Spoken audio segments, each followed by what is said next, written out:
एक वीडियो आया तो मैंने कहा बंगाल के मुसलमानों का सौदा मंजलिस बर्दाश्त नहीं कर सकती। एक वीडियो आया तो हमने छोड़ दिया। मगर बताओ ममता बनर्जी और टीएमसी, तुमने मोदी बीजेपी का साथ नहीं दिया। क्या तुमने दमदम से पहला बीजेपी का एमपी नहीं बनाया? पश्चिम बंगाल का इलेक्शन इस मोड़ पर आप पहुंचा है कि वहां पर एक पार्टी दूसरे पार्टी को देखना पसंद नहीं कर रही है। इस तरह के हालात बने हुए हैं बंगाल के अंदर। यहाँ तक कि जितनी भी राजनीतिक पार्टियां हैं, कांग्रेस हो गई, तृणमूल कांग्रेस हो गई यानी कि टीएमसी, या फिर जो है बीजेपी, भारतीय जनता पार्टी, तमाम के तमाम पार्टियां, हुमायूं कबीर की पार्टी एमआईएम, सभी पार्टियां पहुंची हैं बंगाल में। इलेक्शन 2-3 दिन में होने वाले हैं। इलेक्शन हो जाएगा, उसके बाद क्या रिजल्ट आता है। हालांकि ये भी है कि 2-3 चरणों में, 2 चरणों में इलेक्शन होगा। लेकिन इसमें कहीं ना कहीं ये भी सोचना है कि जो एक दूसरे पर तोहमत लगा रहे हैं, जो एक दूसरे पर टोंट मार रहे हैं, जो एक दूसरे को ये बता रहे हैं कि ये बीजेपी की बी टीम है या सी टीम है या फिर जो है, तो उसके लिए जो है एक वीडियो है, मैं आपको डाल देता हूँ कि अगर कांग्रेस यानी कि कभी भी इमरान प्रतापगढ़ी जो उनके एक प्रवक्ता हैं, वो हमेशा से यही कहते हुए आए हैं कि ओवैसी बीजेपी को जिताने के लिए आते हैं। तो ठीक है, ओवैसी बीजेपी को जिताने के लिए आते हैं, तो आप क्या करने के लिए आते हैं? आप भी तो 2 ही 4 सीटों में सिमट जाते हो। आपको कौन सी जो है तोप गाड़ दिए हो? बिहार में भी इलेक्शन लड़े, 5 सीटें हैं, 5 तो असदुद्दीन ओवैसी की है। कौन सा तोप गाड़ दिए? और दूसरी बात, जब प्रियंका गांधी या फिर जो है ये कहें कि प्रियंका गांधी का भी एक वीडियो बहुत ज़्यादा वायरल हो रहा है, उसको देखिए आप। कहती हैं कि जो है ये सीधा का सीधा असदुद्दीन ओवैसी बीजेपी के साथ काम करते हैं।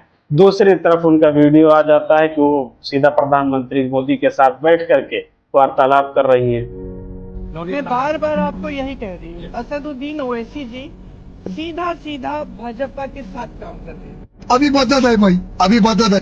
मेरे भाई, उन्हें देखो, सबसे ज्यादा गर्व तुम पर है।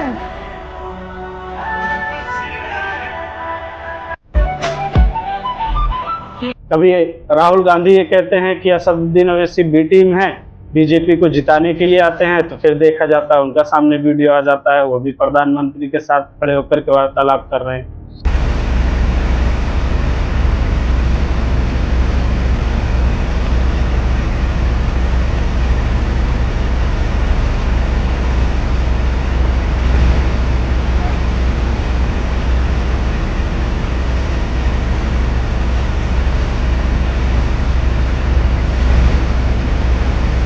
लेकिन ये भी सोचना पड़ेगा कि एमआईएम के जो चमन, आगे नहीं बोलूंगा, आप खुद समझदार हैं, ऐसे लोगों को मंच पर खड़े कर देते हैं, ऐसे लोगों को अपने साथ लेकर के चले जाते हैं कि वो पता ही नहीं चलता है कि उनको बीजेपी के जीतने का या हारने का किस चीज की तकलीफ है या फिर किस चीज के लिए प्रचार कर रहे हैं। आप खुद ही वीडियो देख लीजिए। रघुनाथगंज, ये बहुत अफसोस का मौका है कि आज भारत को आजाद हुए 70 साल से भी ज्यादा हो चुके हैं। इसके बावजूद भी पश्चिम बंगाल में आज तक बीजेपी की सरकार नहीं बनी, ना कोई बीजेपी का सीएम बना, ना कोई बीजेपी की सरकार बनी। इस तरह से प्रचार कर रहे हैं। हालांकि ऐसे लोगों को जो है अपनी जबान पर लगाम रख करके इलेक्शन कंपेयर करनी चाहिए, या इससे लोगों के साथ असदुद्दीन ओवैसी को नहीं जाना चाहिए। वो बहुत अच्छे प्रवक्ता होंगे, बहुत अच्छा बोलते होंगे, लेकिन अपनी जबानों को थोड़ा लगाम देते। वो कह रहे हैं कि यहाँ आज 70 सालों से कभी भी भारतीय जनता पार्टी का ना कोई सीएम बना, ना कोई पीएम बना। अरे नहीं बना तो तुमको क्यों तकलीफ हो रही है उसमें? लेकिन हुमायूं कबीर ने जो मुसलमानों के साथ किया है वो माफी के काबिल नहीं है। ठीक है, वो मुसलमान है, मुसलमानों को साथ देना चाहिए, उनके साथ खड़े होना चाहिए मुसलमानों को। लेकिन इस तरह की हरकत पर उनका बयान आया कि प्रधानमंत्री मोदी जी इतने गिर गए हैं कि हमको जो है 10,000 का यानी कि 1000 करोड़ हमको देंगे कि जाओ बाबरी मस्जिद बनवाओ। अरे भाई क्या ताज्जुब का बात बोल रहा है? भारत का प्रधानमंत्री इतना कमजोरी आदमी है जो हुमायूं कबीर को 1000 करोड़ रुपया दे देगी।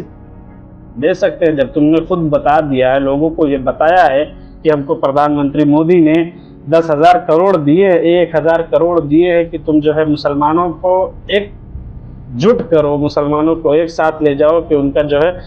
लेकिन जितने भी राजनीतिक दल हैं, जितने भी राजनीतिक दल हैं, उनके जो ये कहें कि उनके जो मुस्लिम नेता हैं, जो अपने आप को सो कॉल्ड सेकुलर मुस्लिम नेता बताते हैं, या फिर जिनको ये तकलीफ नहीं होती है कि हमारा एक मुसलमान परेशान है, लिंचिंग हो जाती है, मारा जाता है, मस्जिदें गिराई जाती है, तोड़ी जाती है, इससे तकलीफ नहीं होती है, उनको इस चीज़ से भी फर्क नहीं पड़ रहा है कि उत्तर प्रदेश में 2027 आने वाला चुनाव है और 22 करोड़ की आबादी में यानी कि जितनी आबादी है उत्तर प्रदेश की 22 करोड़ के करीब आबादी है, उसमें से 2 करोड़ लोगों के नाम काट दिए गए। हो सकता है शायद हमारा भी ना हो, आपका भी ना हो, अगर आप उत्तर प्रदेश से हो, या फिर जो है जहां पर अभी इलेक्शन प्रेजेंट टाइम में पश्चिम बंगाल में अगर इलेक्शन हो रहा है तो वहां पर भी करीब 95% मुसलमानों के वोट काट दिए गए। इस चीज से उनको, या फिर जो है कांग्रेस को भी इस चीज से तकलीफ नहीं है, वो भी तो आवाज नहीं उठा रही है। ठीक है, आप चलिए, ठीक है, आप जो है टीएमसी को जिता रहे हैं, टीएमसी के साथ जा रहे हैं, आपकी मर्जी है, मैं किसी पार्टी के साथ नहीं खड़ा हूँ, लेकिन ये सोचना पड़ेगा ना आपको कि मुसलमान कहीं पर भी हो, चाहे बिहार का हो, चाहे उत्तर प्रदेश का हो, 7% यादव हैं, सिर्फ 7% हैं। उनको जो है 4 मरतबा मुख्यमंत्री के तौर पर अपने सर पर बिठाया, मुख्यमंत्री के तौर पर, जो बिठाने वाले हैं वो मुसलमान हैं, उनकी आबादी 20% के करीब। उनको वोट देने वाले और कोई नहीं थे, यादव और मुसलमान 2 ही लोग थे। उनको वोट दिए और वो कुर्सी पर विराजमान हुए। उन्होंने खूब जो है याशियां की, खूब मुसलमानों को लताड़ा, खूब जहां दिल किया वहां पे, जैसा दिल किया वैसा किए, चाहे वो मुरादाबाद केस हो, चाहे जहां का जैसा भी हो, आपको बखूबी मालूम। लेकिन ये नहीं समझ में आया कि मुसलमानों को अपनी आबादी के तौर पर क्या चीज़ करना चाहिए, किसके साथ जाना चाहिए, कौन हमारे हक हुकूक के लिए लड़ाई लड़ रहा है, कौन हमारी बातें उठाएगा, किसके लिए। फर्स्ट ऑफ ऑल बात यह है कि जब इनके अंदर समझ ही, जैसे कि अभी कुछ दिन पहले राजस्थान में कांग्रेस की ही सरकार थी, कांग्रेस की सरकार थी, वहाँ पर मस्जिदें तोड़ी गई, मुसलमानों को जलील किया गया, मारा गया। फिर उसके बाद जहाँ जहाँ कहीं भी मतलब ऐसी कोई जगह नहीं है, लेकिन जो बड़े बड़े अधिकारी बैठे हैं, आला अधिकारी बैठे हैं, उनको ये पता है कि मुसलमानों को चाहे जितना मारोगे, चाहे जितना पीटोगे, ये कांग्रेस के वफादार रहेंगे। तो उनको जो है मुसलमानों को तकलीफ होने से कोई मतलब नहीं है, कोई वास्ता नहीं है, वो परेशान रहें। हालांकि ऐसे ही जो है तकलीफ में हैं हर एक। लेकिन चलिए ठीक है, अगर कोई आपके लिए लड़ाई लड़ रहा है, कोई आपकी आवाज़ उठाने के लिए खड़ा हुआ है, तो उसको आप ही के मंच से, आप ही के सजाए गए मंच से, आप ही जो है आगे आकर के दरी बिछाते हो, आप ही के मंच से खड़े होकर के आप ही के लोगों को बुरा भला कहा जाता है, तब आपको सोचना पड़ेगा। तब आपको सोचना चाहिए कि हमने क्या किया है, क्या बनाया है, अपने आगे आने वाले फ्यूचर में जो हमारी आला औलाद है उनके लिए क्या हम छोड़ के जा रहे हैं। अभी आप जो है कहीं भी खड़े होकर के अपनी मर्जी का कुछ नहीं कर सकते। हो सकता है शायद आप चले जाएं इस दुनिया से, उसके बाद आपकी आगे आने वाली औलादें, उनका क्या होगा। तो ये सोचने वाली बात है। चलिए, मैं इन्हीं सारी बातों पर अपनी बात को ख़त्म करता हूँ और आपसे उम्मीद है कि आपको हमारी वीडियो पसंद आई होगी।